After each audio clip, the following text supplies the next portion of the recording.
saya, Tri Marga Rahayu dari SMP Angkasa Lanut Padang akan mensosialisasikan aksi nyata untuk kegiatan tugas akhir dari modul 1 Guru Penggerak Angkatan 4. Nah, untuk itu sosialisasi modul ini untuk modul 1 itu terdiri dari 4 modul.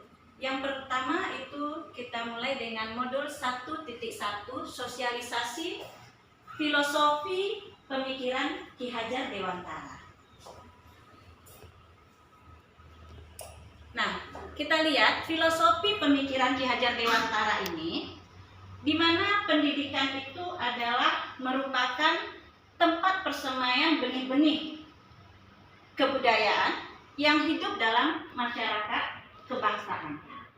Kemudian Ki Hajar Dewantara itu mengibaratkan guru ini sebagai seorang petani. Nah, siswa diibaratkan sebagai benih atau hasilnya. Nah, kita sebagai petani bagaimana nanti akan menghasilkan peserta didik kita atau murid kita yang siap pakai, kemudian intelektualnya tinggi dan berkualitas untuk kedepannya. Kemudian pada filosofi pemikiran Ki Hajar Dewantara ini, pembelajaran itu berpusat pada siswa. Dan kenapa pembelajaran itu dipusatkan kepada siswa?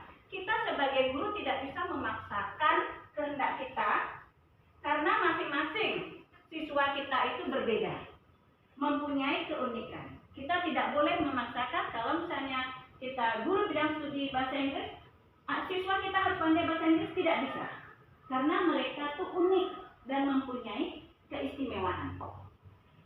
Jadi guru di sini pada filosofi Ki Hajar Dewantara itu sebagai penuntun. Jadi guru itu menuntun, tidak boleh memaksakan kehendak. Menuntun anak sesuai dengan kodratnya.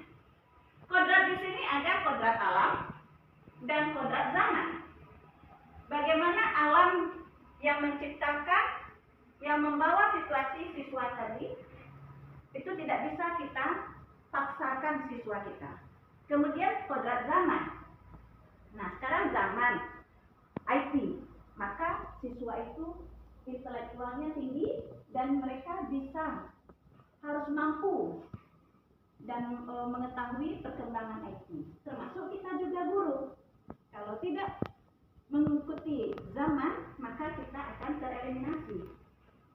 Nah, itulah pemikiran dari Ki Hajar Dewantara. Kemudian semboyan pendidikan Ki Hajar Dewantara. Nah, di sini ada 3 semboyan pendidikan yang kita semua sudah tahu. Terutama itu adalah Ingarso Sung Tulodo, di mana posisi guru pada saat dia di depan itu dia menjadi teladan bagi siswanya. Nah, kemudian yang kedua, Ing Madio Mangunkarso.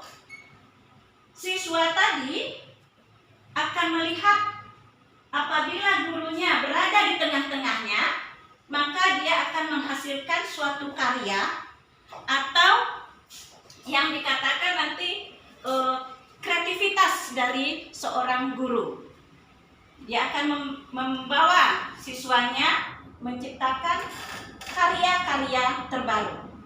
Kemudian adanya Tukuri Handayani.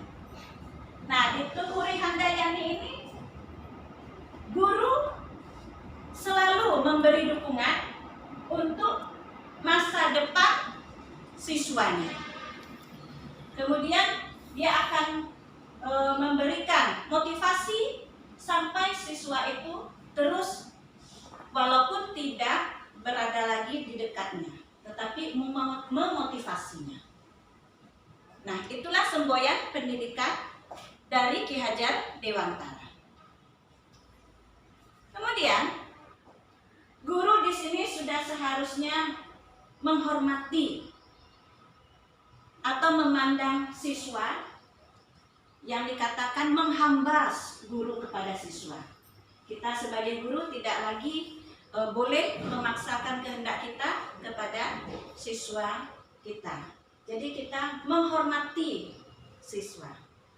Kalau selama ini kan kita tidak, guru memaksakan harus begini, harus begitu. Nah sekarang tidak, kita mengubah paradigma lama itu yang dikatakan nanti mewujudkan merdeka belajar. Nah merdeka belajar itulah pembelajaran yang berpusat kepada murid tadi. Berikan kebebasan, jangan kita paksakan apa yang kita mau. Karena karakteristik dari siswa itu berbeda-beda. Kemudian dalam proses pembelajaran itu harus menyenangkan. Tidak hanya terfokus kepada guru sebagai center, tetapi jadikanlah siswa sebagai center pembelajaran. Karena di dalam proses pembelajaran yang menyenangkan tadi, di mana belajar sambil bermain, itu akan menghasilkan penanaman nilai agama, kemudian budi pekerti, dan pembelajaran itu membangun kolaborasi yang baik dengan warga sekolah, kemudian orang tua. Jadi kita sebagai warga sekolah memang harus ada interaksi baik dari guru, teman sejawat, kemudian karyawan, termasuk di sana penjaga sekolah. Karena siswa yang datang ke sekolah merasa lebih nyaman. Kemudian hasil pendidikan bukan hanya intelektualitas saja. Nah, di sini akan ada menghasilkan peserta didik kalau memiliki budi pekerti dan akhlak mulia, itu akan terwujudlah profil pelajar Pancasila. Di mana profil pelajar Pancasila itu yang pertama adalah beriman, bertakwa kepada Tuhan Yang Maha Esa, kemudian mandiri, bernalar kritis, berkebinekaan, kemudian bergotong royong dan kreatif. Nah, kebinekaan inilah siswa kita yang berbeda. Beraneka ragam, termasuk juga kepercayaan. Di sekolah kita karena kita adanya keberagaman agama. Mereka saling menghormati, saling menghargai sesama penganut agama.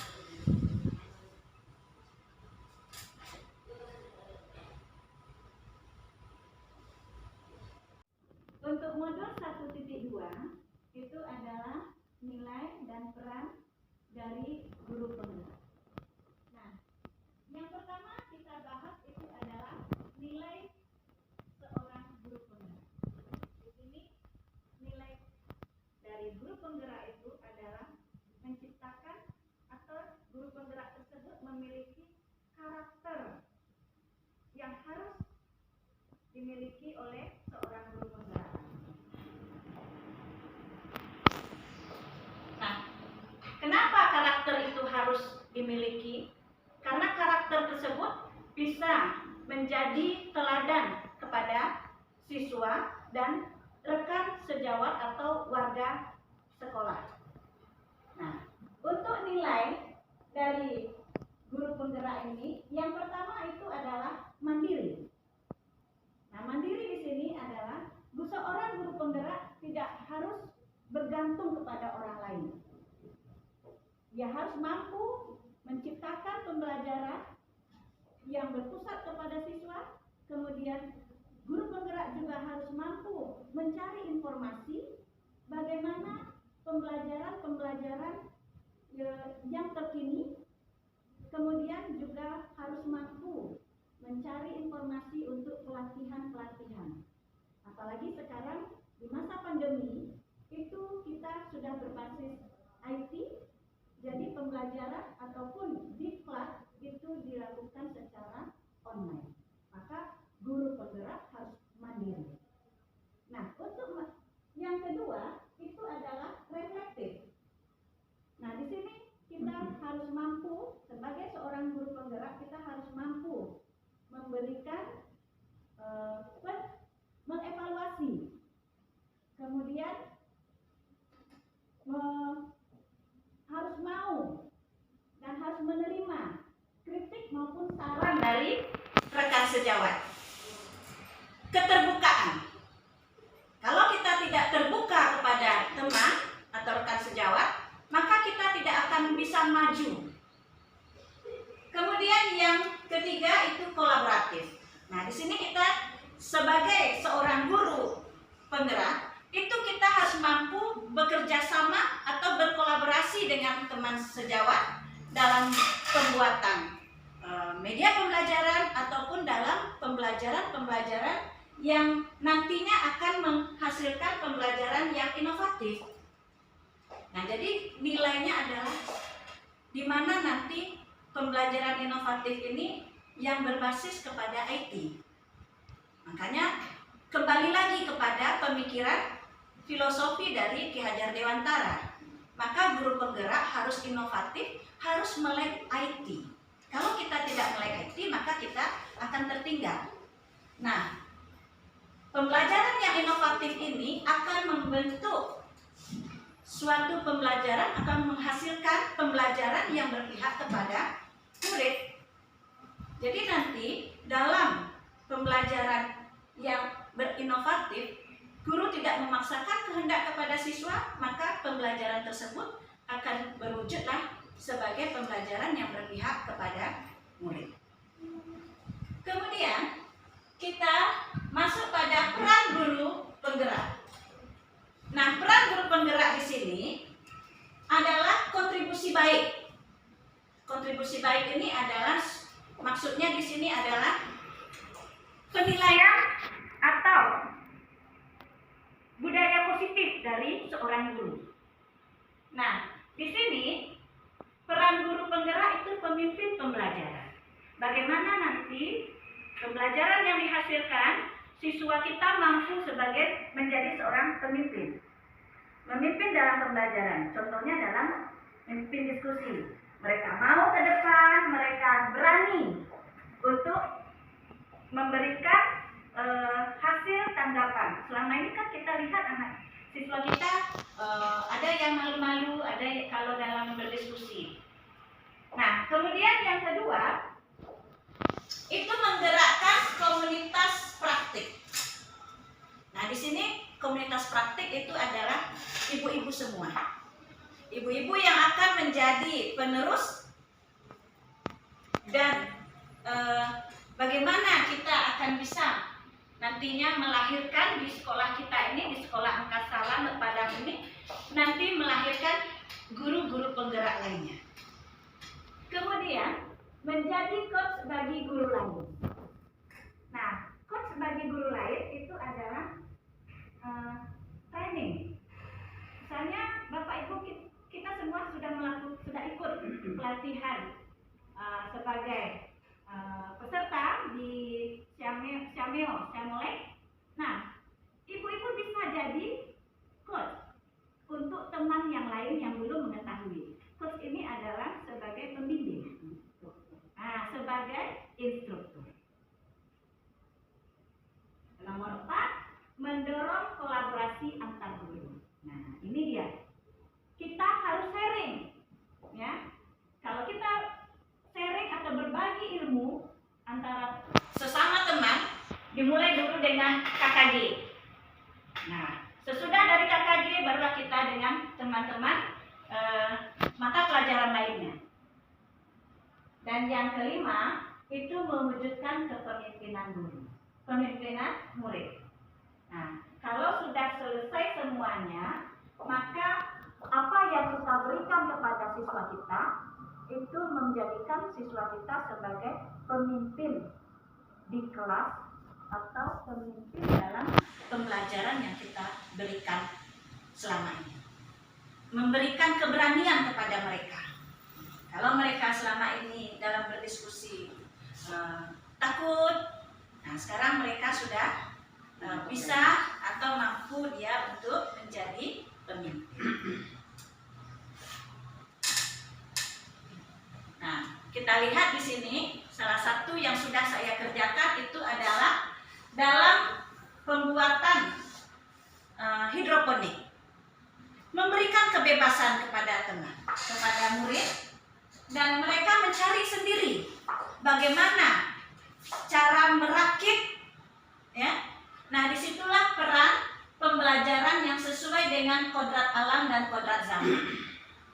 Jadi nanti ibu-ibu yang sudah melakukan pembelajaran selama ini bisa pula memberikan kepada siswa mana yang pembelajaran yang berpihak kepada murid tadi.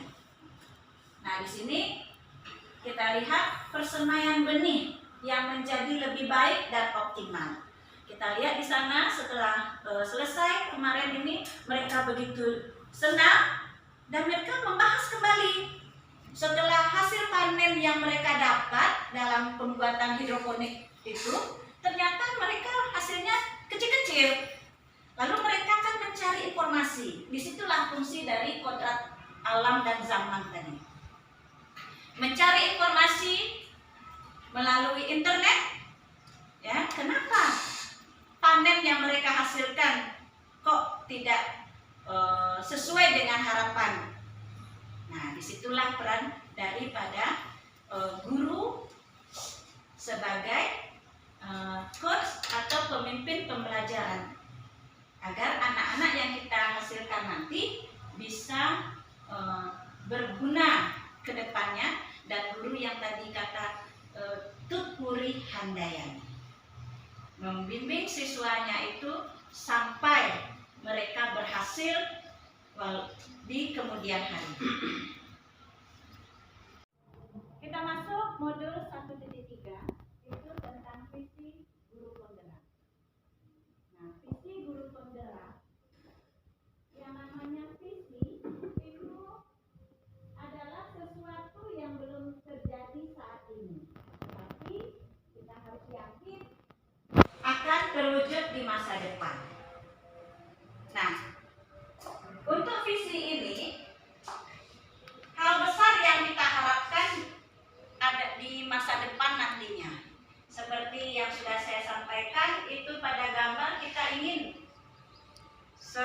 visi kita adalah mewujudkan peserta didik yang nantinya sebagai profil pelajar Pancasila. Nah, visi juga diibaratkan sebagai bintang penunjuk arah yang memandu penjelasan untuk mencapai suatu tujuan. Untuk terwujudnya suatu visi itu adanya kekuatan pemetaan. Nah, pemetaan di sini dimaksudkan adalah yang mendukung atau yang memberikan kekuatan sebagai pendorong terwujudnya visi di suatu sekolah atau visi yang ingin dicapai dari seorang guru penggerak. Nah, dalam pewujudan visi ini ada aktor utama dan ada aktor pendukung.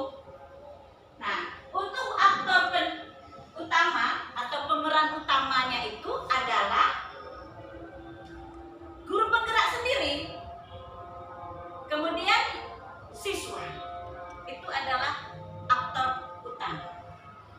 Nah, untuk aktor pendukung di sini kepala sekolah. Karena kepala sekolah adalah pemberi, pendukung utama. Beliaulah nanti yang akan memberikan kemajuan dari terlaksananya kemajuan dan kesuksesan dari visi yang dibentuk oleh seorang guru penggerak. Kemudian ada sekolah, lalu rekan sejawat. Nah, untuk rekan sejawat itu adanya kolaborasi. Bagaimana visi kita bisa terwujud kalau tidak ada dukungan dari teman sejawat? Kita mau sekolah kita bagus, tetapi teman sejawat tidak memberikan dukungan. Bagaimana akan terlaksana visi yang kita idam-idamkan yang bagus tersebut? Nah, lalu adanya komite.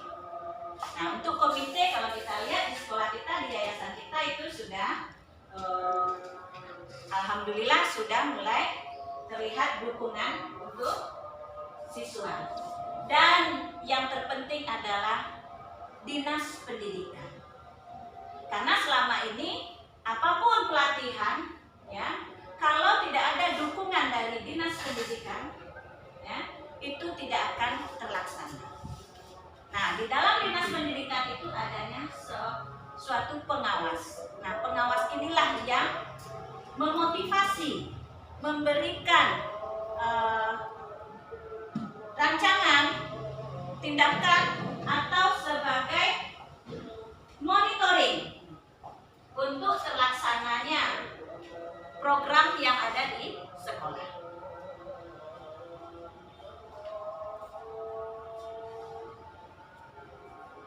Untuk terlaksananya visi sekolah itu adanya inquiry apresiatif.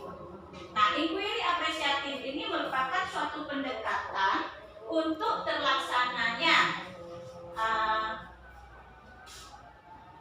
visi yang akan diberikan yang akan diwujudkan oleh guru penggerak. Nah, dari inquiry apresiatif ini itu ada metode atau strategi, tahap-tahapannya merupakan tahapan bagja. Nah, tahapan bagja itulah dari situ kita bisa berjalan atau berbuat.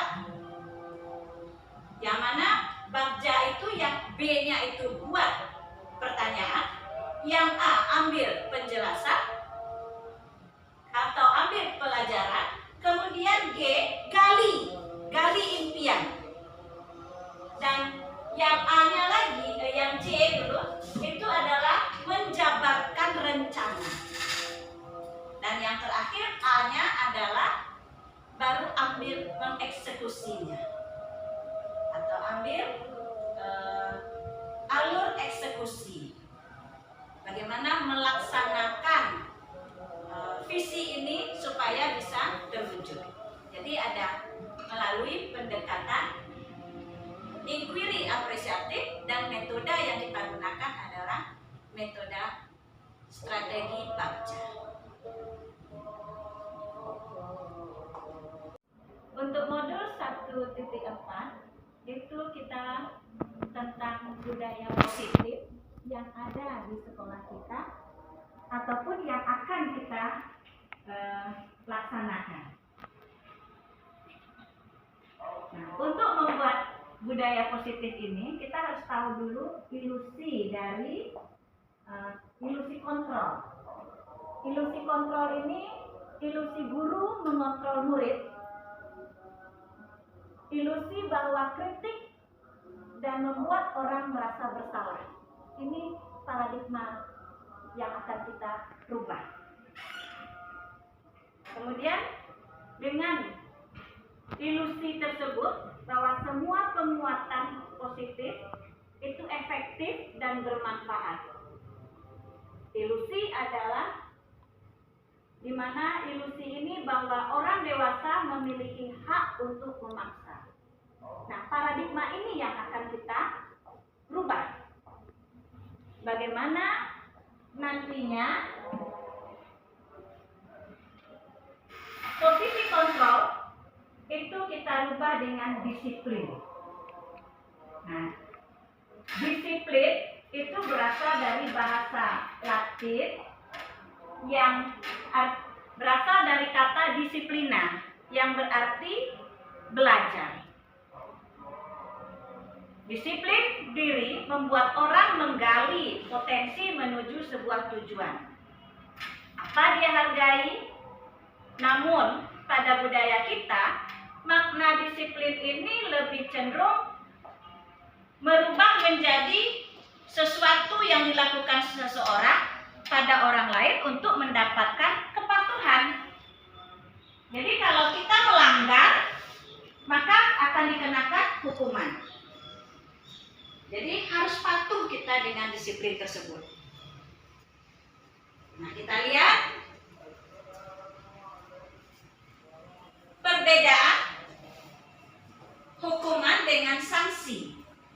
Ini harus kita bedakan dulu, karena disiplin yang sudah ada atau budaya positif yang sudah ada di sekolah kita, untuk paradigma lama itu, guru apabila siswa melanggar, guru tidak pernah memberikan toleransi. Nah, ini yang akan kita rubah. Nah, untuk hukuman itu sesuatu yang menyakitkan harus terjadi. Ini membuat siswa dalam jangka waktu lama itu akan merasa membenci. Kemudian serasa terpaksa, ya, merupakan paksaan jadinya. Nah, konsep diri yang buruk. Kemudian anak belajar menutupi kesalahan. Kita lihat banyak anak yang melanggar, dia banyak beralasan karena menutupi kesalahan tadi. Sedangkan untuk sanksi atau konsekuensi itu sesuatu harus terjadi, tetapi membuat anak merasa tidak nyaman dalam jangka waktu yang pendek, tidak berlarut-larut, lain dengan hukuman. Kemudian anak menghargai disiplin. Nah, paksaan tadi berupa stimulus atau tanggapan. Kalau pada hukuman dia berupa paksaan, tetapi pada sanksi atau konsekuensi itu berupa stimulus. Kemudian mendorong anak agar mudah menyesuaikan diri dan konsep diri yang baik, dan anak akan belajar mematuhi peraturan. Jadi di sini untuk budaya positif itu saya akan melaksanakan aksi nyata pelanggaran yang ada di sekolah kita. Nah, untuk konsep budaya positif ini dimulai dulu dari kelas dengan adanya kesepakatan kelas, bukan peraturan. Kalau kesepakatan, maka kita sudah sepakat, kita tidak akan melanggar dan kita akan menghargai kesepakatan tersebut. Nah, untuk ini ada suatu restitusi, di mana restitusi ini proses menciptakan kondisi bagi murid untuk memperbaiki kesalahan mereka. Jadi murid yang melanggar peraturan, karena ada suatu restitusi, dia akan menyadari, akan memperbaiki dirinya. Itulah tadi dengan kesepakatan kelas. Dimulai dari kesepakatan kelas, lalu kalau itu peraturan sekolah, maka kesepakatan sekolah. Sehingga nanti mereka bisa kembali pada kelompok mereka dan mereka tidak merasa terhukum. Nah, tidak merasa minder. Nah, kita lihat segitiga restitusi, yang itu adalah validasi tindakan yang salah. Ini tadi saling berhubungan. Kalau ada siswa yang melanggar, maka kita validasi dulu. Sudah itu kita menanyakan keyakinan tadi. Kalau yang melanggar peraturan sekolah, berarti keyakinan sekolah yang sudah kita tetapkan bersama oleh Dewan Guru dan siswa bersama-sama, itu akan dibacanya kembali oleh siswa kita. Maka dia tidak merasa terhukum. Dan menstabilkan identitas. Apa-apa yang kita lakukan itu siswa juga tahu, itu kita harus sejalankan. Untuk itu saya berencana sebagai guru penggerak, berencana akan membuat aksi nyata budaya positif itu dalam peraturan sekolah. Nanti apabila ada siswa kita yang melanggar peraturan, bahasa yang kita gunakan itu pun harus bahasa yang lembut. Tidak bisa kita memaksakan.